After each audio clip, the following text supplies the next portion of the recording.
Yes. Abagole bafa abalungi bamikwana batulaba ku Daffy Arts Podcast nga bulijjo. Olwaleero mbaleetedde omwami omumanyifu mu nsonga z'emikolo, omwami ategeera emikolo, omwami akyamusa abantu era abawa vibe ku mikolo. Eno si mboozi, bino byagenda otugamba olwali byagenda otuyigiriza, teyabisoma mu katabo, ayina experience yaabyo. Olwaleero tugenda kuyiga Daffy Arts Podcast nga bulijjo, kwe tubeera kuno ne tufuna ekyokuyiga. Tusimbule.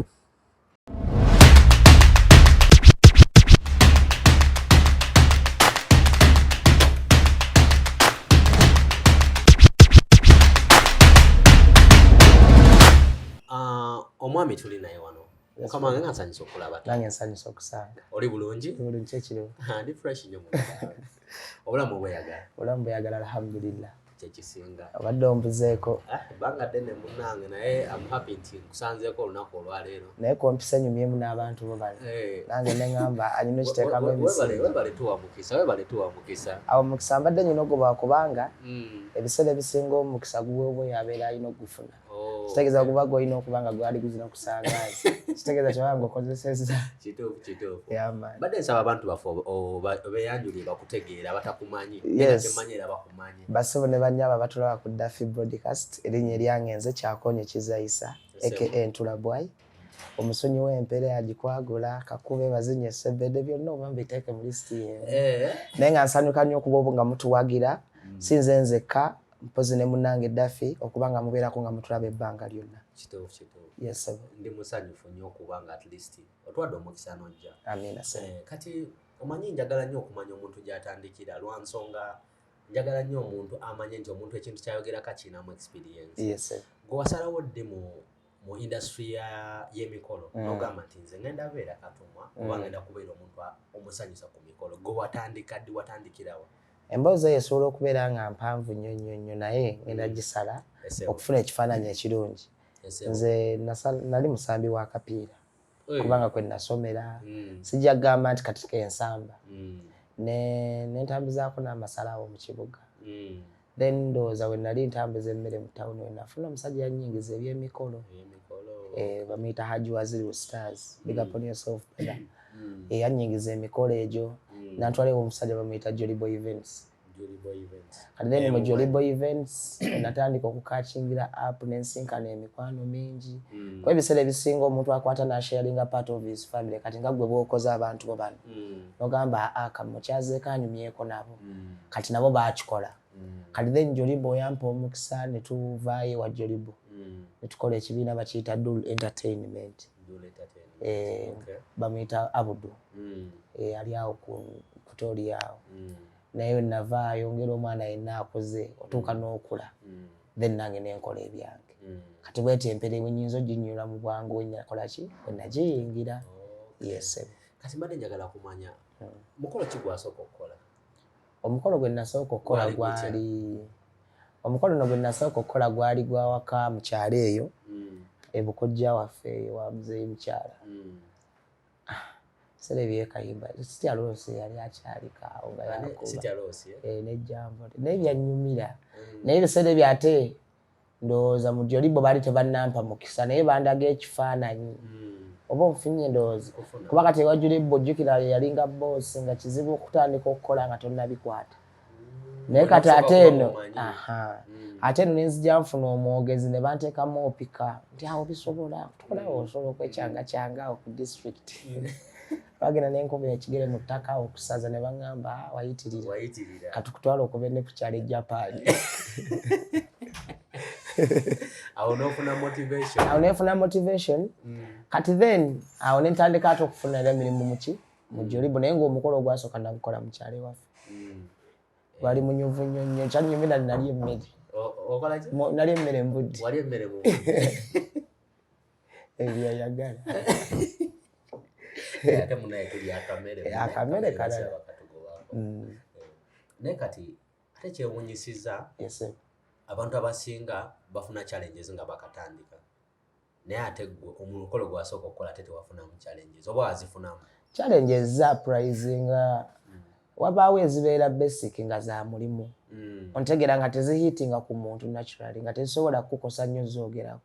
Ontegedde kubanga buli muntu oba yawakamulaba abeera mupya gyo tosobola mupapirako eyo naye esobola okubeera challenge oli nangi abantu baali bazibu nga tonnabategeera era nawe okitegeere nti nawe omutasobola kukugwira bugwizi nawe ogamba waayi gye baleko nze ndi katumwa nowakitegeererawo era asooka nakupimamu naga ono dogo kyayagala kuzoleya okitegedde naye nga wano oyo si challenge those are minor challenges kati nze mba njogera ku challenges nenze nsinkanye within this space waliwo ennene zensobola okwogerako ontegeera naye mu ntandikwa nze obwo bwali butono kuba nze omulimu naguyingira ngwagala nga ngamba I have a dream waliwo ekintu ekipya bwe kiti kyokamba abantu basobola okinyumirwa kati nze ndowooza those were minor challenges to me in that due course. Yes, man.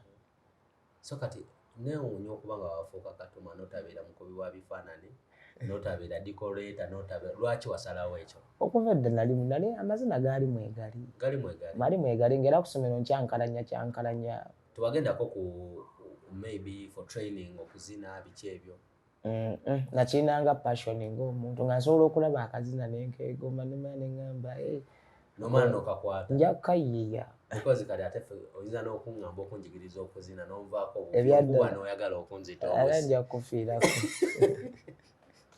kati nekirala kyenjagala okumanya mu mikolo bantu ki abasinga okuwa obuzibu nga gwe Katumwa n'ogamba mu sekita aboogezi abaddiko bano bwe bati bampeera ddala obuzibu okukolagana nabo era bampisiza ddala bwe batulaba nga ffe abatalina makulu. Kati nze ebiseera ebisinga ngenda kyogerera mu ngeri ya mirundi ebiri.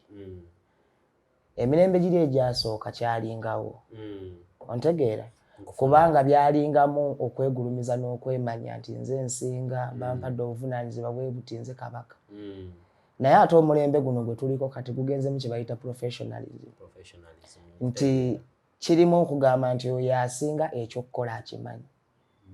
Kitegeeza nti omuntu oba oli profession kizibu nnyo okuyingira mu space y'omulala if you are ontegedde nti matters ezo zaabeerangawo nga zaprizinga just because abantu abamu bayingiranga mu space y'abalala ontegedde nga naye weekanga nti obwakatumwa bwali tebunnafuuka nnyo reason ng'oli asobola okugamba atujja kukozesa omwana w'ewaka ontegedde ng'oli asobola okugamba omwogezi nze nzija kujja ne Katumwa owange onfuna ndowooza kati nze myai birivu ebyo byabeerangawo kubanga omuntu yali tamanyi kikyoli onfuna ndowooza naye kati essaawa eno professional omuntu asobola okumanya nti ye Ntula ali responsible ku baana bawaka ababuuza okufulumya omugole n'okusanyusa abagenyi ontegedde ndowooza omwogezi ali responsible okulaba ssenga okulaba taata w'omuwala okumanya ebikwata ku beewaka n'ab'ekitundu ontegedde ndowooza nti that history yali concerned okumanya ebifaananyi by'omugole mbikubye mu position ki nti buli muntu ebiseera ebisinga mu kusoma twali bakiyita byabeeranga eyo mu kamasi division of labor kale buli omu specialization nti buli essaawa eno buli muntu specialize n'ogamba but there are people who cross board naava ku kyalina okukola even up to now natandika okugamba wali badde okola kati yo yali unprofessional but still advice has to be taken. Asobola okubanga in your space oyina keweerabidde kubanga okwerabira kwa buntu kitegeeza bwakujjukizaako abatakoze ensobi it means it's upon your mindset gokitranslatinga mu ngeri gy'okireceivingzeemu kuba ebiseera ebisinga I think omuntu okwogera naawe okufuna kyaba ategeeza kisinzira ku gyaba kugwiriddemu mu njogera y'omubiri tekiba ku kigambo bugambo nti gwe genda oba lwaki okola ekyo wabula osobola okulaba various good languages eziva ku muntu oyo yennyini kati I think abasinga bali mu kitranslatinga ne bakinyiigiramu yet nze I'm believing omukolo gubeera gwa ssanyu kati my advice to our fellow service providers there may I believe now everyone is professional ontegeera and the advice I can give to each calling out some good research and this research has to be positive ontegeera kitegeeza ntogenda kunoonya no negativity kuba negativity ejja okuleeta okulingiriza omulala ofuna obudde obumwogerako mu meeting nti oyo oyo alina ensobi bweti olw'ensonga you're researching about negativity yes naye nga woba researching about positive kitegeeza ogenda ku living a positive life real life ng'ogamba yakola bulungi kitegeeza kiri ekibi ogenda kyesigaliza ate omuyite ng'omuntu tojja kulingiriza kyakola nti awo yena yatukiika nnyo ekitaala no ojja mugamba asooka ojjawo ddaafi ekitaala ekyo tusooke tukole bwe tuti. That's a coordinative language of work. Kachitegeeza tulina okutereeza mindset yaffe through the industry. Buli omu apafectinga ekyakola ki. I think kijja kukendeera ekyo. Musajja ono nga mugezi nnyo. Tekijja kubeerawo. Blood. Musajja nga mugezi nnyo bannange. Omusajja takoma kuba mpere, omusajja mugezi. Omusajja mugezi bannange. Kati n'ekirala, I would like to appreciate you. Ogulumiza abantu bangi ate n'ekirala. Mashallah. Okyusizza ennyambala y'abakatumwa. Mashallah. Idea eyo wagijjawa? Ebiseera ebisinga omuntu ng'olimu amazina n'akapiira kizibu nnyo obutayagala bintu byakunyuma. Okay. Oba I believe that abali emunzikiririzaamu. Ng'olimu nnyo amachati ago tosobola obutayagala kunyuma. Ekikumba oba okyagala. Ate ebiseera ebisinga ne muntu eyeegomba. Onfuna ndowooza nyinza obutamenya nti neegomba ono no. But still ideally from the start, Jolibo Events was someone aina art omungi mu kintu kyakola ngenda okulaba ayiiza ebu costume ataddeko obuti ataddeko akoya kirimbalasa ataddeko ontegedde ng'ayiiya ekintu nti oluusi ne lineage y'ekintu kyewayigirako onfuna ndowooza kikuleetera kati this research gy'okola naawe oba olina okugoberera trend ate luli baba waba yayambalanga kiri kitegeeza wenna akyambala kitegeeza kati kiba tekikola onfuna ndowooza kati ate nze wengenda n'omulembe oguliko it means nze ndi mukola ki kutambula n'ekigenda. Yes man. Okay.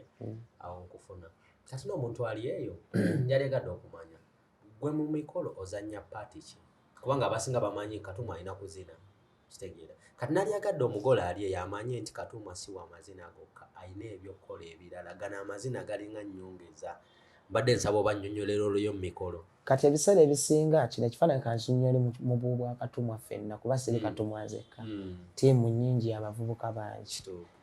I think Katumwa libeera eddoboozi ery'omwogezi mu nnyumba specifically mu mikolo era abantu abali eyo kansooke mbabuulire Katumwa libeera eddoboozi ly'omwogezi mu nnyumba nti omwogezi tuganye abeera afunye ideas ez'omu nju nti bano be basenga bano be bataata yatuuka mu kidaala n'atuula n'akozesa eddoboozi limu muzindaalo erisobola okutuuka ku bonna naye ate omwogezi ntasobola kuyimuka waatudde kugenda mu nju kubanga ffe bwe baba nga batulinza amazina kitegeeza tulina kulinda luyimba.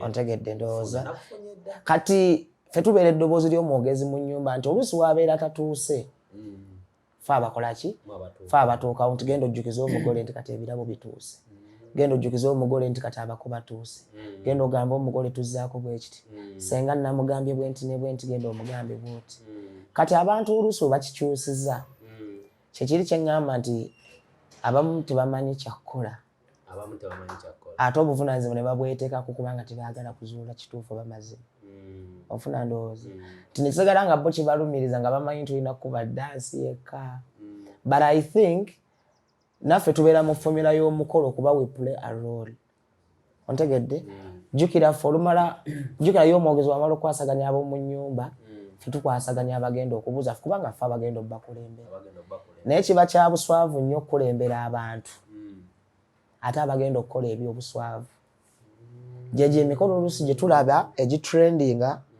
naye ng'olaba nti Katumwa munnange azina birala ate n'abewaka bazina biki nti of which for omulimu gwe tukola gwa vibe oba gwa entertainment oba gwa kusanyusa toyinza ate kulaba nga guwaze kusanyusa ate nga bakubbako sho kitegeeza naawe ogenda ku loopinga to the normal stage bali gye baliko ate gwe vibe bwekwata oyinza obbayisa naye tekitegeeza nti nno oluusi Katumwa yabeera alaludde but I think wakitandikira mu nnyumba abamu tebaba briefing how to do it better nze gye neegendereza ennyo ntabuka nnyo ku balenzi era abaana abawala bu video bwange buseera ebisinga bubeera bwa mirembe nnyo kubanga nze mba mmanyi ekyo ekitiibwa kya buki naye ffe abalenzi omulenzi kituufu ojja mmugaana kunyeenya magulu ge mu kkanzu ogakwate nga boonagamba omuwala teweetinkuula ofuna ndowooza kati ffe abakatumwa tugezaako okubriefinga abo abawala nebagamba nti bwe tutuuka tubuuze mu kitiibwa kuba ebiseera ebisinga omukolo guyinza okuggwa naye ate ekitiibwa kyewaka kirina osigalawo ne bamanya ne bagamba tutandika neeradde tusanyusa okumala babassebo nkuliko amakulu ebiseera ebisinga oluusi n'omwogezi asobola okuba nga abibagambye naye munnanga omuntu olw'okusijja kuyita kutya naye omuntu yenna anyuma okujjukizaako onfuna ndowooza okwerabirwa kwa buntu kitegeeza embeera ebaddewo olunaku olumu omuntu gyako mu kikujjukiza ogira n'ogamba wamma n'omwogezi bwatu bwe yakiŋŋambye ne katumu akiŋŋambye kati ffe tubeeranga roll callers mu mukolo kannewe ne rola ey'okubiri toyisa osobola okusangaawo senga nga n'ekyokukola akimanyi n'ombuuzi wayisenga wataddewo amazzi baye bagambye nti bannaawe mbadde neerabidde nti ffe by experience oba omanye ennyumba ontegedde ndowooza kati ate obuvunaanyizibwa obwaffe bukoma mu ddiiro ekisenge kino oluusi ebiseera ebisinga nze bwe ntuukawo mbeera nsaba nnyo abagolere bafuneyo omuntu oyo omu gwe tusobola okodineetinga naye ow'omulukuubu ffe twamutuuma senga omukambwe oluusi asobola okuba kyaliiwo basobola okuba brother oba biki naye nti ye yatuwa ripooti ey'oku kisenge amaliriza nti amuweemu eddakiika 5 ffe nga tumulinze eno mu ddiiro kuba twafunanga cases nyingi bakatumwa beepakula batwala kino batwala kiri and I thought that it defeats us because we are in that space but when you limit your extensions towards the function mu bisenge by'abantu no one can say that Ntula twamulabye ali mu kisenge obwo onfuna ndowooza era bakatumwa bannanga abaliyonza amagezi gembawa bwe mutuuka ku mikolo know your space and limit your space sometimes abantu bafuna excitement olw'okuba oli amuwadde omukolo amumanyi nnyo accidents happen not because they have to naye weekanga nti ekimu kituuseewo nga wooli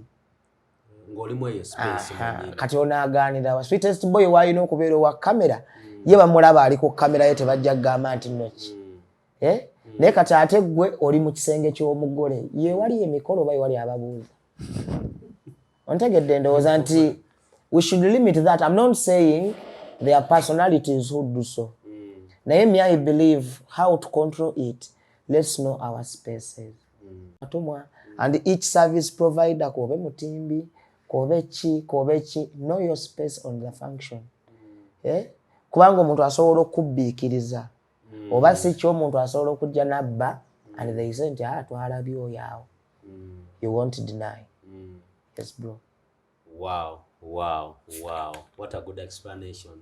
Webale kunnyonnyola ndowooza ensonga muziwulidde nabagamba omuntu byayogedde sibiddamu because ye aba ayogeza kumanya omusajja mulaba atudde wano bino byayogera talina waabisoma is telling out of experience abijjamu tekitegeeza kyayogerako kyabeerako buli lunaku akimanyi era abagamba out of experience kyemanyi oba nga oli mugole kyemanyi olina kyopiikingamu kati mbadde n'ekibuzo ekirala watafunyeyo n'obuzibu ne bataata bano ab'oku mikolo bataata aboogezi aboogezi obuzibu tubufuna buva ku ki nze I believe okusooka okutandikira ku kiti kye nayogedde omuntu obutamanya space ye ne professionalism ye kati ekyo bwe nkireka kankitwale mu butonde munnange mubaamu omuntu ng'anyiiga mangu ontegeera ng'ate ye ayagala gwe otegeere kyayagala akugambe ng'ate gwe mu butono bwakyo gwe otegedde ekinene kyakunnyonnyodde gwe n'onoonya ekitono gwe kikuyisaawo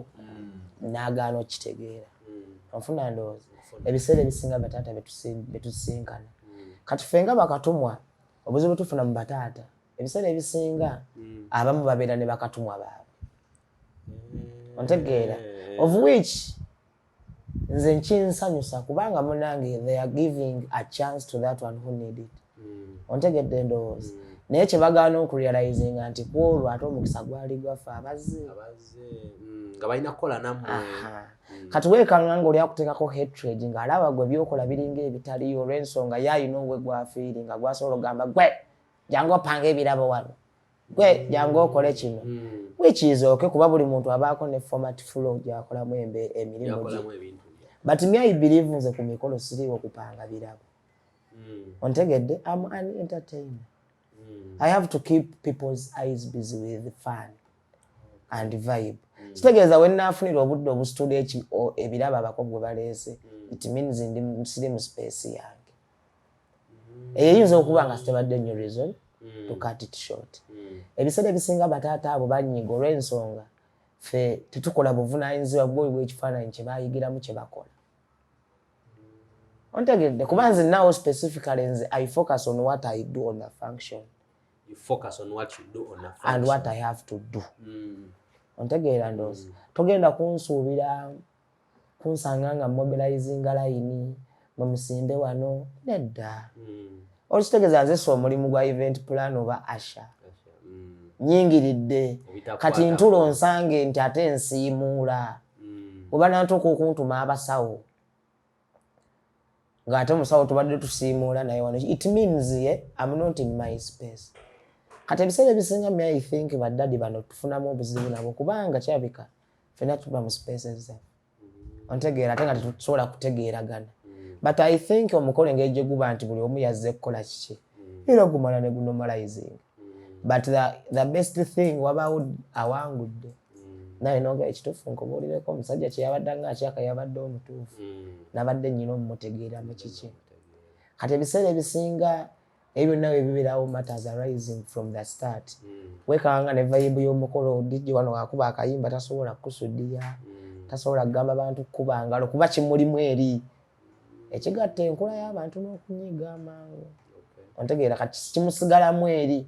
Naye bw'osanga abitaye era ddamu nanomalizing nga bw'osanga ayenfuula nti kyannyo ng'omusuna endongo n'empere nga gwakusanga ku yamakiri.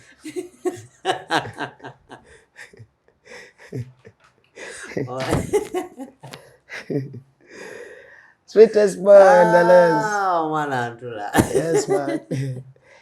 Abantu ino babuulira ekituufu kubanga olaba me I believe a dream takes a lot. True. But hope has to be the first. Facts. Buli oba n'essuubi. Facts. Kati nze ebiseera ebisinga buli wesanga challenges nze ndaba biba mu ssuubi lyange. Ninga maama laba nina example y'essuubi. Kati yo omuntu aba amanyi kuimpactingako embeera. But I think nze bwakindaga nze mba I believe abatasoose kiraga nze. Kati nze mba ngamba let me find an easier way how to solve it with my mindset. Kati wekanga nga I stay it cool. Kati gwe mba nyina okukusuna endongo muganda wange. Naawe okkiriza ogambe nti ekituufu katumwa wange nadde nyina omulekayo bano abasajja badde ojja badde bagenda kumutta. Sikwata yawo akatabi kamu mu mukolo okuva eri ku kutabi ago nenkatimba ku gazebo. Omwana ono.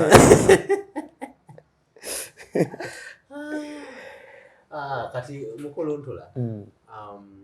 Olowooza nagegadde okumanya out of your experience. Olowooza abagole basinga kukola nsobi ki? Ku mikolo gwe n'ogamba abagole zino ensobi bazikola nnyo kyokka ate nayo tuzibagamba tebazivaako.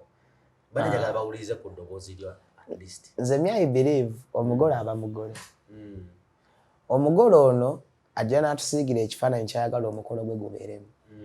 Ontegeera? Ideal abagole abasinga baba tebamanyi. Onfuna ndowooza. Naye abantu bajja engaging in her duties or the preparation towards a function. Be bajja bamuwabula mu kifaananyi kye kugenda okubeeramu kye kugenda okukola ki. Ontegeera? It means abamu taking it for granted to advise these bagole for the first time on what to do. Ebiseera ebisinga abagole abamu baba n'okutya. Fear. Ate okutya okwo era jjukira ffe. Ffe abalina obbagamba nti kino kijja ttambula bwekiti kuba omukolo lubanga lunaku nga wemunaateeka tulina shoot oba film show oba ki oba ontegedde ne mutandika obbi planning from day one. Nze I believe omugole takola nsobi. Omugole takola nsobi. Wabula abantu bano bukale bo beyengeginga nga mu nteekateeka ze mubaamu omusobya.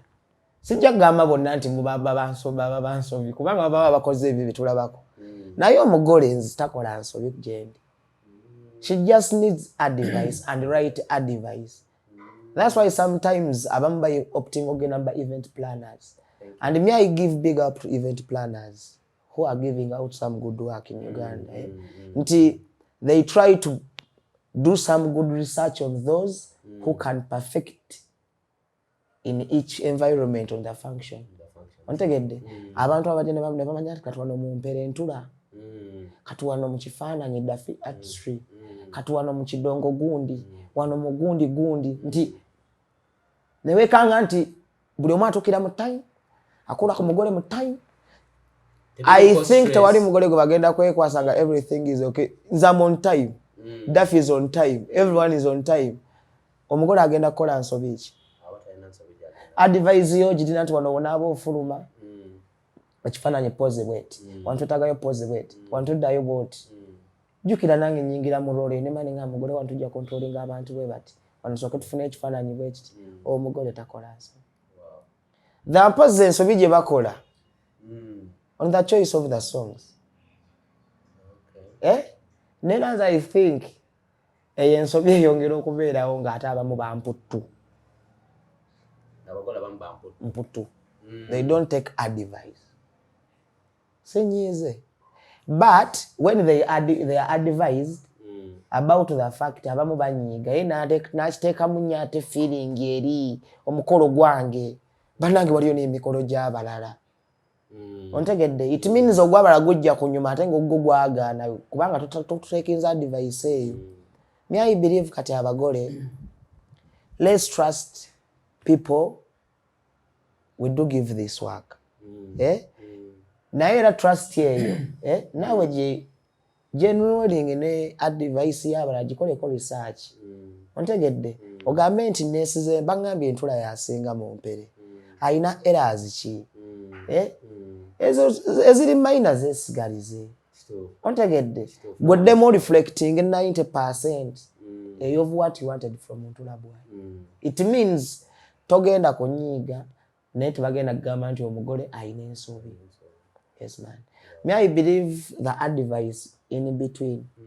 Then me within when I'm doing function with my bagole nga bampadde business I roll call with them. Ontegedde every day. Ngaze kyengamba nti alo mugole waliwo ekyakyuseemu nti nti Ntula nafunye gundi yagenda okuba ebifaananyi nti omuntu omuwana omukisa ogwo okubuulira ekirala. Nawe n'omanya nti omuntu gwe ngenda oddiringa naye nja mukubirako. Nemanya nti kati Daff yagenda okuba ebifaananyi. Man kyekiriwo omugole ennaku z'omwezi 2 mwezi tomumanyi nti tugenda kukola fe kyakabi mwana. Soyiza nammwe mutandika odrawinga format y'ekintu kye mugenda okuzimba ekinyuma. And I think that networking is okay. But service provider twekubirengako ng'otegedde nti munno yagenda okukola ku mukolo eri si kwekuba kikono. Bw'omuwulirayo sooka osanyuke. Yoyo Katonda gwakusaasidde okukolako naye kwolwo. Nebona yagalani wa ate ekirala ekirifaana enkobuulire ogwo omukolo guba gugenda kuggwa. Ate musigalewo. But ekigambo ekyogere lubanga lulimi kubanga olulimi lutonze. Bwe kibanga kirungi it's going to add more and more on you. Bwe kinaabanga kibi tekijja kugattako kibi singa oba ogambye sorry. Naye ate kijja kubeerako singa gwe Eva obeera awo nga Eva buli gosanga. Jukira kyokova okukola kikukulamu nofuuka anko bikono nokonkona ne bagamba gikonkone oba gwe kakono. Kati mbalira n'ekibuzo ekirala. Yes brother. Kati nga gwe olowooza mu mikolo omugole service provider kigwe yali soose okufuna mu bantu bonna n'ogamba ono omuntu ali essential asobola omuyamba okukola ebisigadde. Bannange buli omu wa mugaso. Buli omu wa mugaso kubanga buli omu alina space ye. Oba department. Ontegedde. But choice eri ku desire y'omugole n'obusobozi bwe. Ontegedde ndowooza. Kubanga buli muntu era still obaako nekyogamba nze mpulira kino kinyinja okusooka ku mukolo gwange. Nga kyosinga okwagala interest yo. Kati saagala kulimba oweekanga nga waliwo asoose okuwaako katumu. Ekituufu. Nosanga oli ng'asoose kuwaako mutimba. Nosanga oli n'asooka n'awaako ba DJ. Nga ye asinga kwagala DJ n'agamba ono DJ. Kati bwe kyawukanira gwe tomanya nti mubaamu n'abamuwadde obwe kubanga ba family. I think awo tewaliwo science munene nti mugole yandisoose kuwaakaani olw'ensonga bibaamu ne okoledde mmekeera tosobola kuwaako kagenda kusaba bukadde 5 ng'okyalinawo n'obukadde akusabyeyo obubiri ng'ate owulira kikunyumira nnyo ekiki era ojja sooka oweeko obubiri. Everyone is essential in the function. I think it's a choice of the mugole to choose whom to give first and even according to the price. Yes. Wow. Tewali okakodyo kangi. Wow. Yes. Muzaba nange muwulidde. Ono bamuyise Ntula Bway. Kakube kabule. Nekirala nga sinawagenda maaso. Engundi ezo zirimu engundi. Twali eyo. Ndaba mulinga omutali. Ndaba mulimu ze gwe tolaba. Simanyi nze ndi wano si katege. Wammamu abatulaba mulaba mutya. Ze ndaba mulimu. Mulimu. Nekitegeeza bubeera mulenzi oba olabanga muli mulenzi. Kati engeri gye ndi mulenzi bo balaba. Mwendi. Okay. Naye temuba. Buli omu mba mulaba live. Kati nga tetunaba kugenda. Yes, natero maliriza. Yes. Advice gyosobola okuwa omugole nga tumaliriza. Advice okuva eri ggwe. Nze advice gye nnyinza okuwa omugole. Ateekateeka omukolo ogw'okwanjula. I think yandisookedde ddala okumanya ekifaananyi ky'omukolo gwo, okukyesiigira, okumanya obusobozi bwo n'abantu b'ogenda okwengeejingamu. Kubanga matters arise during the functions just because abagole abasinga excitement ekoma ku mwami we mugamba nti ngenda kwanjula. N'atuuka ekiseera awo ng'alalusa ali mukwano omungi. Onfuna ndowooza. Oluusi n'atengeejinga mu bantu bali right okukola omukolo omuki omulungi. Omugole yenna ng'onaakola omukolo bibino ebintu byenkuwanga advice. Ekisooka, have money to give those people whom you are going to engage in. Because nze specifically njogera ku side ya mirimu gyaffe. Beera ne ssente. Kuba ekisooka omukwano gwo gw'oguba ogulina eri omwami wo. Ne musalawo omukolo. Kati beera ne ssente z'abantu. Ekyokubiri, pay in time. After the first depots, please get amabasa, put in those balances. Omuntu olutuka ku mukolo muwe ssente ze. Ogenda kuba n'emirembe ku mukolo gwo tebagenda kusikaasikanya nti ntula mpande kanze sokolindeko omwami wange musiibula.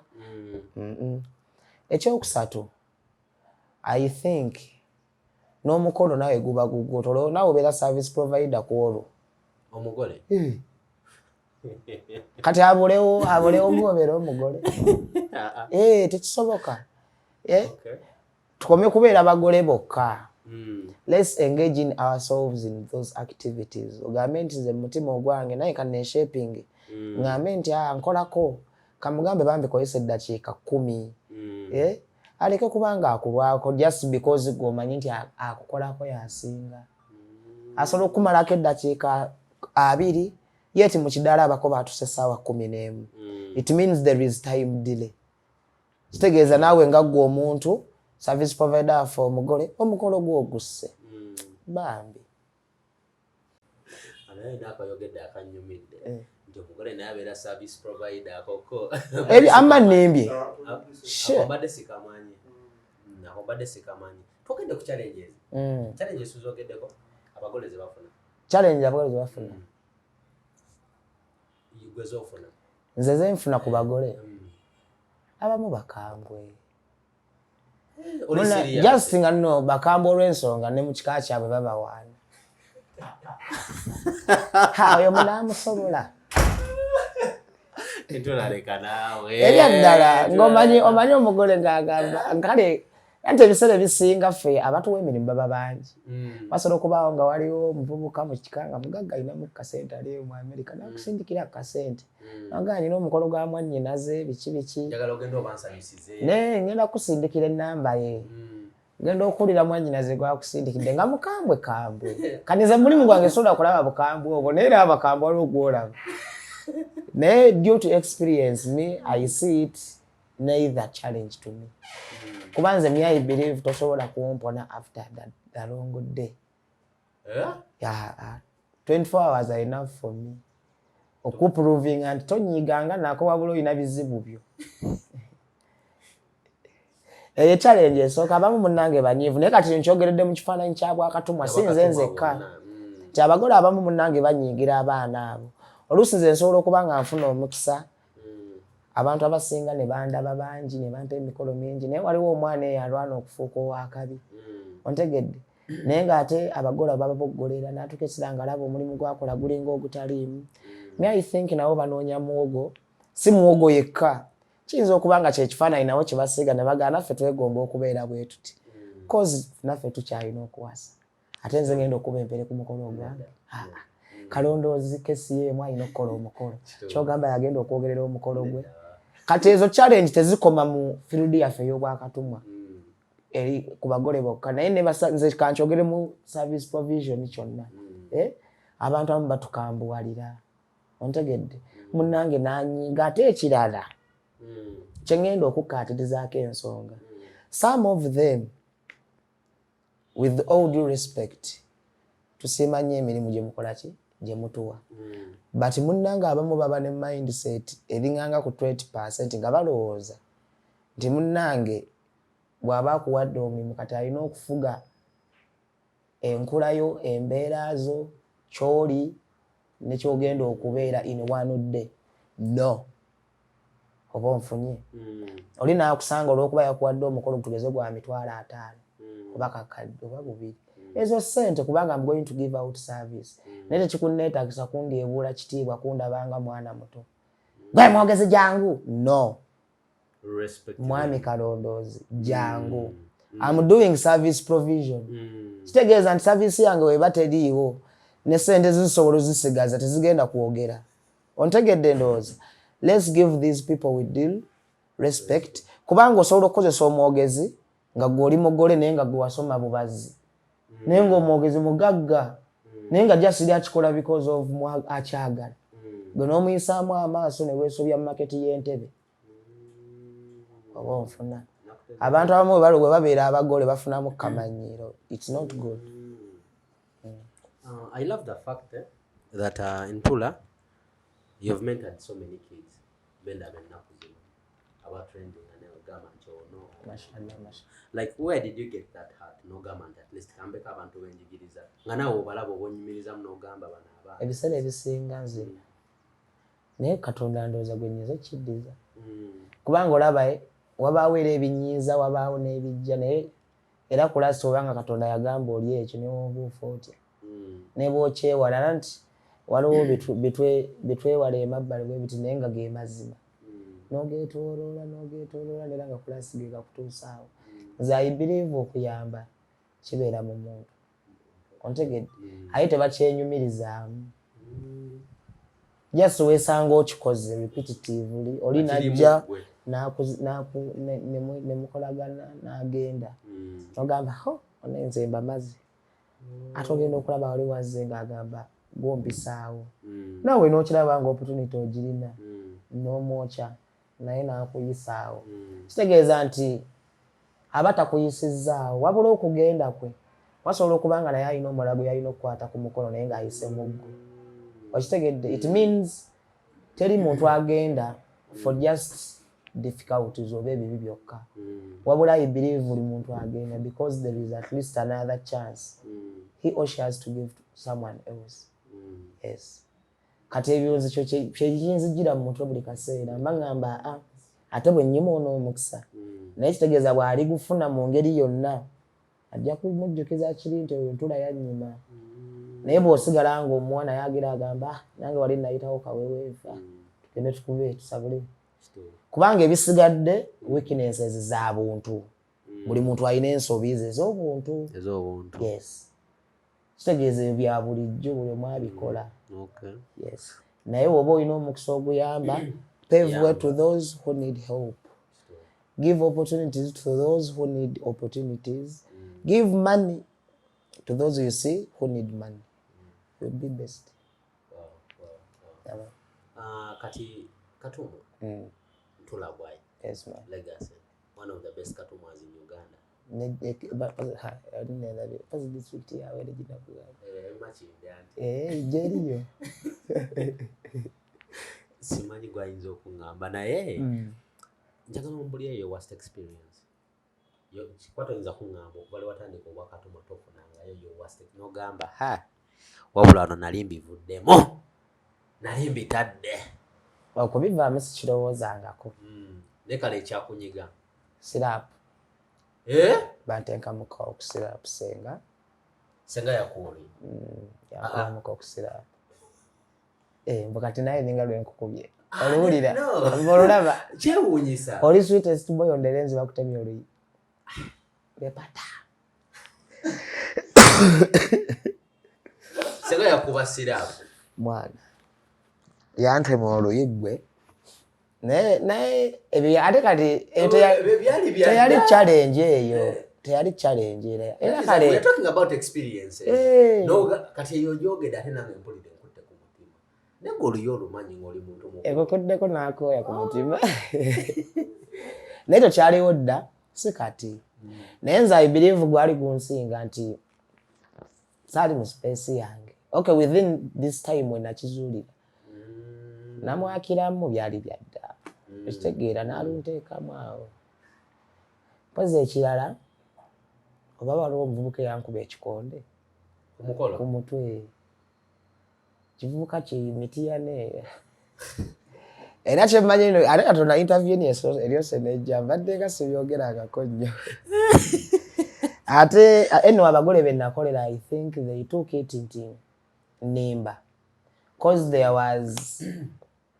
was waliwo ekibuuzo kyali kitandise mu industry yaffe Ntula Bway tamalaako mikolo tamalaako kabbo ka muwala mb'okola n'ogenda munnange ebintu byereeta kati ogwo omukolo gwe twaliko eyo gwali mitiyana netukuba empere nekola ka video ne ka trending nga pastor Bugingo nampa ssente oba wakalaba kati nze saamanya nti basente zino ze batufuwa zaavu zaffe nakuba ze sikirabanga nako omuntu wakukwasa ssente nga zikukwazibazizo ng'omuntu amumakati ffe ebyemikolo bw'obire abaziwadde gwe kuba kyako omuvubuka yali amanyi bazituwadde ffe n'omuvubuka ng'asalako emabega nga Bway mwana ffe nga tutulipye ne mugamba mbalipe ti mwana amagye gaffe Bugingo gatuwadde ne muga ssente mwana ozoleya ne mugamba nzoleya anze ne ndowooza biwedde tokubyawo endongo zitusesuse lusaawa olweggulo tufumiza omugolo ogwokubiri kane tuddako emabega kaawo nga olaba mikolo egira ne muddako emabbali wa ttenti abalyayi ne bajja aba omu bugayali atintinza obuviiri n'agamba gwe mwana ozoleya ne mugamba nzoleya kinange era nange sebeera nsooka nenkugaki kale nze nga ndaali kiyinza nnyo okuba naguuni kuba ekituufu omulenzi yali ali hayi nga yebambi ng'anyumiddwa obulamu ng'anyweddemu kubanga omwenge gwaliwo awo olwabagagga ogumanyi gubaako amasomyo ne bapate kati era mubaamu abo abajja nga ku mbaga tekubula musiiwufu kati yanyumirwa bambi n'asiiwuka n'akaviiri ku mutwe nankuba awo ekikonde ku mutwe saawulirimu ekituufu mu byannuma awo nawulira omanyi buno omuntu obubeera ku mata obumyansamyansa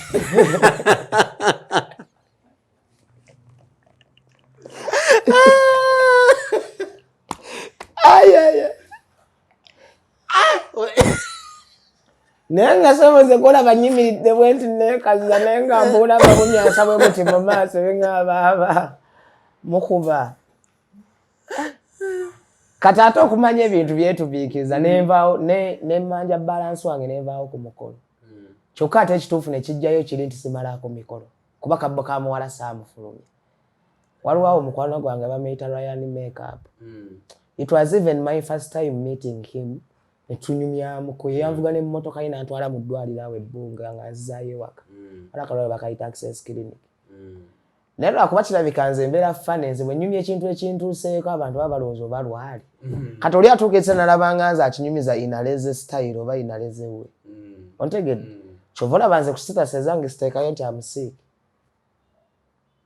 never lazima nteekayo alhamdulillah Allah namponya kuba ojja teekayo amusiiki oli agambe quick recovery nga tamanyi takakasa nti ekituufu oli mulwadde ontegeera but ekyo nkyogedde nti abagole be nakolera bambi bo balowooza nali nnimba kati nga mukwano gwange gwendi naye baali bamuyita Oma woman yayinza okutegeera embeera eyaliwo some things happen nenga ziri minor but they can take life easily and in a simple way. Nebawulira nti Katumwa yakutukidde mu mukolo gwa gundi. Sekireta nti ffe twetaaga security no. Naye munange ebintu bingi ebituukawo. Naye oluusi omuntu ng'olina ekifaananyi ekinene. You keep calm. Just nze okulabula omuvubuka oyo yakikola. Nali nsobola omukola kyonna kye nali njagala. Kuba munaye nze nange era onjirinamu kentonotono ey'obwaffala. Nze nyina eddiini ku mutima. Kati ketwale space eyo nandinyiize ennyo ketwalewo space. Era namutunuulira butunuulizi bwe nti. Namutunuulira butunuulizi bwe nti. Naye nze ku space we twali ye nga ye singa Katonda aba amujjukiza nga yali tatamidde. Ye kennyini lwe yali ajja okukoma n'okunywa omwenge. Ologena musabula. Kumukuba iyo itali akuba. Waliwo we bokyedde awo omanye ennyama embuzi awo waliwo akajambi yawo n'obugere bwonna nali mbujjako. Naawe obona ali kuki sajja ng'oli mukambwe awo batonyeeze bro. Naye ebiseera ebisinga kino kankitwale nti omuntu aba kyanyiize but everyone is mad. True.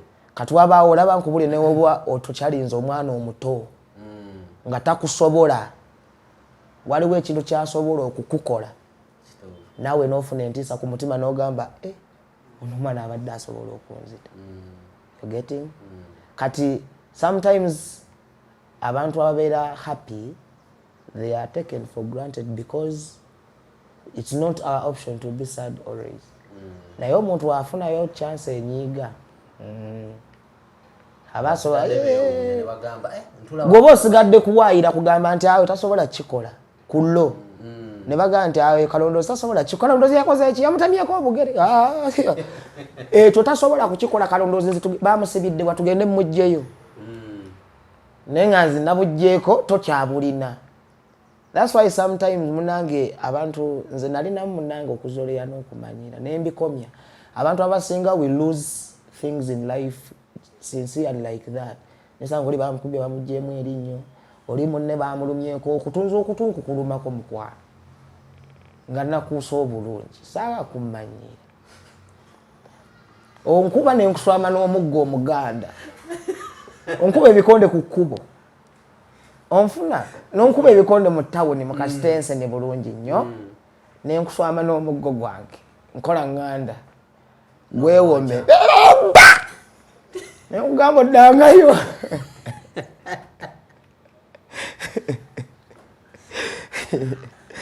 naye nga just lubadde lwali but si kirungi kunyiiza muntu to the maximum naye gy'owulira nti naye tosobola kunyiiga kutuuka ku ekyo. Okitegedde bambi oba omutiizinze nnyo nnyo ekintu ekyannuma cause oyo gayi yakikoza arrogance ate nga ndaba nali musingo kikola ebyaddala. Oba otegedde Kalondozi omuntu n'akunyigiriza naye nga naawugira n'ogana naye wallahi mpulira kino nkisingamu effujjo. I was defeated because I believe God is the thing. Byonna bigonzera naddayo ewaka ngenda kwotospawo nenjotayo kaliro kange nenzayo nendyako potulo twange. Abagole ne bagamba olimba tomalako mikolo ako konna kabadde kakwekwasa but I was right. Mbozi mujja gifuna. Nga tumaliriza tugenda kufuna ku simu yo tugenda ku TikTok yaffe ofuneyo omu wa follower abaffe omutumireko Ntula yamutumidde esimu ya Ntula eriwo simu y'omukulu agenda ku art photography ku TikTok ogende mu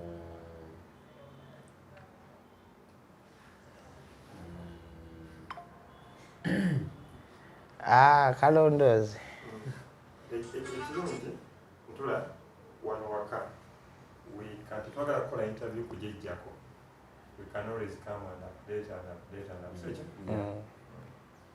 Ogambye nkola live no like go any video yona gyoyagadde yona ogikoonako nogenda mu comment section nofuna erinnya ly'omuntu n'olisoma omutumira njagala nga gwamu erondedde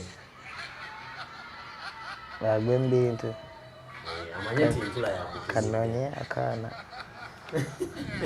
sijja kutumira lubuulwa ate onoonya balungi si ndiko nze nvaako just nzo nga noonye ka video nkyanoonya ka video oba olina okunoonya omwana ssebo omwana gwomanyi nga naye ssebo agenda teeka kweyateera naye katugende ku kye bagamba we are choosing at random kati kanzirize weekoma weewo ndi w'amazima ani agudde mu bintu Helen Vegas. Yes, how are you? Nze nkutumiddeko mukwano mbadde ndi wano nenkulaba nenkufollowinga back. Abadde akufollowinga right? Nkyakale tanfollowinga kati ye alina okunfollowinga back. Helen Vegas webale kubeera ng'oyagala Daff artistry webale kubanga obeerako ng'okomentinga era buno obubaka mbukuweereza obeera mufumbofumba bw'obeera tonnafuna noonya akwagala bw'obeera tolina nze siriiwo nina neyanza mukwano Daff Arts Podcast nga bulijjo tubadde n'omukulu Ntula Bway Legacy ng'atunnyonnyola ensonga z'emikolo nga bulijjo nabagamba tugenda batusaka abantu abamanyi ebyemikolo nga gye bitambula bino bye twogera nabagambe tetubisoma mu katabo ebintu abibabuulidde tetuli wano tetunoonya views tetunoonya million likes tetunoonya views tunoonya omuntu oyo omu yeetaga okuwulira information emuyambe ne waabeera omuntu omu nga yalabye no video n'afuna ekimuyambamu kye tusinga okwagala. Amen. Yes. So tetugenda kusukkawo awo Daff Arts nga bulijjo Ntula Bway twongera okwebaza ababaddeko ku Daff Arts Podcast. Yes. Bambi mwebale ebirowoozo bye muwulidde ndowooza yange si abantu abali ku YouTube eno obeera abagiddukanya naye badde ndowooza yange ku bibuuzo ebimbuuziddwa nze nzikiriza obubaka bw'empeereza eri mmwe waliwo agenda obufunamu kirijjo oli obunnyonnyola obwongo bwo nga bwe bukusinkanye twongera okubeebaza ne twebaza abantu baffe ab'omu byalo gye tusibuka okutuwagira sijja kumenya gundi oba gundi nenyongera okwebaza mikwano gyaffe egy'e Kampala ate munnange egimanya nti leero byaganye ne gibaako kye gikuyamba ekisembayo baganda bange bwe tuteekwate Katonda tugenda kuzikirira buli muntu noonya Katonda omunzikirizayo kubaga emaanyi go bwe busobozi bwe busobola okuwanguza ensi eno n'ebikusoomooza sigadde nze Ntula Bway kakube yamaani kale tusinkana olundi. Peace and love.